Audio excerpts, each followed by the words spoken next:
दोनों भाई नाश्ते की टेबल पर बैठे थे। प्रियंका, मेरा नाश्ता कहाँ है? भाभी, मुझे भी ऑफिस के लिए लेट हो रहा है।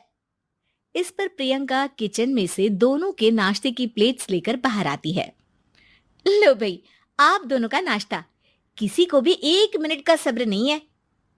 ये प्रियंका का ससुराल है, जहाँ कोई औरत ना होने की वजह से शादी वाले दिन से ही घर के साथ दोनों भाइयों की जिम्मेदारियां प्रियंका संभाल लेती है।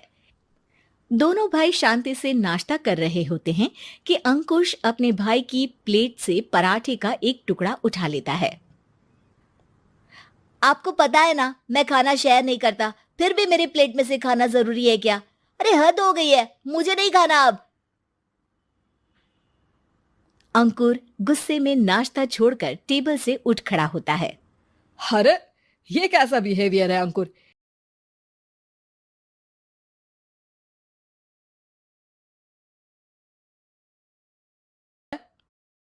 एक हो या आधा, मुझे भूख लगी है तो ये सिर्फ मेरा ही है। उसे भी किसी के साथ शेयर करने बैठा तो भूखा नहीं रह जाऊंगा। अरे बाबा ठीक है, अब इस पर भी लड़ाई। दूसरा बना देती हूँ, पर प्लीज ऐसे खाना बीच में छोड़कर मत जाओ।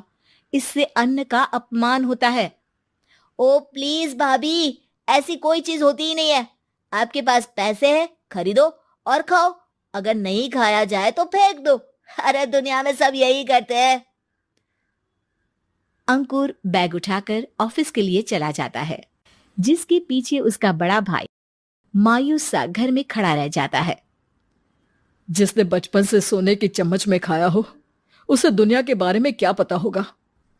वैसे गलती तो हमारी ही है। अगर कभी बचपन में ही सही गलत का फर्क सिखाया होता तो आज ये हाल नहीं होते। आप फिक्र क्यों करते हैं जी? भगवान है, वो जो भी करता है सबकी भलाई के लिए ही करता है। और जब वो चाहेंगे तो अपनी तरह से अंकुर भैया को भी सब कुछ सिखा देंगे। पत्नी की बात पर विश्वास कर अंकुश भी ऑफिस चला जाता है। सुबह से दोपहर होती है और अंकुर लंच करने ऑफिस के पास वाले रेस्टोरेंट में पहुंचता है, जहां वो एक साथ बहुत सारा खाना ऑर्डर कर देता है। सर, क्या कोई आपको ज्वाइन करने वाला है? नहीं तो क्यों? अब कुछ नहीं सर, ऐसे ही।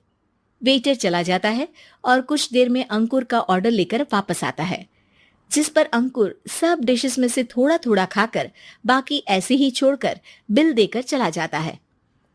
वाह भगवान, तेरी माया। कहीं कोई एक एक टुकड़े के लिए तरसता रहता है और ये 5 लोगों का खाना ऑर्डर करके एक का भी पूरा नहीं खाते। पैसे वालों की माया। वेटर टेबल साफ कर बचा हुआ सारा खाना लेकर रेस्टोरेंट के पीछे घूम रहे बच्चों के पास पहुंच जाता है, जिसे देख बच्चों के चेहरे खिल उठते हैं। वाह, आज इतना सारा खाना आया। थैंक यू भैया। भगवान आपको खाने की फैक्ट्री बना दे। अगर ये फैक्ट्री मेरी होती तो तुम लोगों को कभी किसी का झूठा बचा हुआ खाना नहीं खाना पड़ता। चलो तुम लोग खाओ, पर ध्यान रखो किसी को पता ना चले, नहीं तो मेरी नौकरी चली जाएगी। इसी के साथ दिन बीतता है और रात को दोनों भाई एक साथ घर पहुंचते हैं। कुछ देर में सब डिनर करने बैठते हैं, जहां अंकुश अंकुर को समझाने की कोशिश करता है। अंकुर, अगर हमें लाइफ में सब कुछ मिला है, इसका ये मतलब नहीं कि तुम उसका गलत फायदा उठाओ, बल्कि तुम्हें उसकी मदद से दूसरों को भी मदद करनी चाहिए। भैया, जिनके पास नहीं है उनकी वजह मैं तो नहीं ना। और ऐसे बहुत लोग हैं जिनके पास सब कुछ है। इसलिए अगर मैं एक इंसान कुछ नहीं करूंगा तो कोई फर्क नहीं पड़ने वाला। तुम्हारे भैया बस एक चीज समझाना चाहते हैं कि जिस चीज की हमारे पास कमी नहीं है, उसे बर्बाद करने से अच्छा है कि लोगों के साथ शेयर करें। इससे हम सिर्फ सामान नहीं, खुशियां भी बांटते हैं, और इसमें तुम्हारा ज्यादा कुछ तो जाएगा नहीं। भैया भाभी की बात सुन अंकुर कुछ बोले बिना उठकर चला जाता है। इसी तरह दिन बीतते रहते हैं, जिसमें अंकुश और प्रियंका कोशिश तो बहुत करते हैं, पर अंकुर पर किसी भी चीज का कोई असर नहीं पड़ता। एक दोपहर अंकुर सैंडविच खाते हुए सड़क के किनारे चल रहा होता है। तभी उसकी नजर आइसक्रीम वाले पर पड़ती है और वो सैंडविच सड़क किनारे फेंक आइसक्रीम खरीदने पहुंच जाता है। अब इसे कहते हैं जिंदगी का सुख। जैसे ही अंकुर आइसक्रीम लेकर पीछे मुड़ता है तो एक आदमी को सड़क से वही सैंडविच उठाते हुए देखता है। वो आदमी बहुत कमजोर, गरीब, जैसे बहुत दिनों से खाना ना खाया हो वैसा लग रहा था। अंकुर उसके पास जाकर खड़ा हो जाता है। उसे देखकर आदमी सैंडविच अंकुर की तरफ कर देता है। आपको भी खाना है क्या? क्या हम इसे आधा आधा कर ले? मुझे बहुत भूख लगी है। वो मेरा ही झूठा सैंडविच है, तुम दूसरा खरीद कर क्यों नहीं खा लेते? इसे क्यों खा रहे हो? अरे भैया, अगर खरीदने के पैसे होते तो 4 दिन से भूखा नहीं घूम रहा होता। हैं? क्या तुमने 4 दिन से कुछ नहीं खाया, फिर भी इस आधे सैंडविच को मेरे साथ बांटने के लिए तैयार हो गए? क्यों?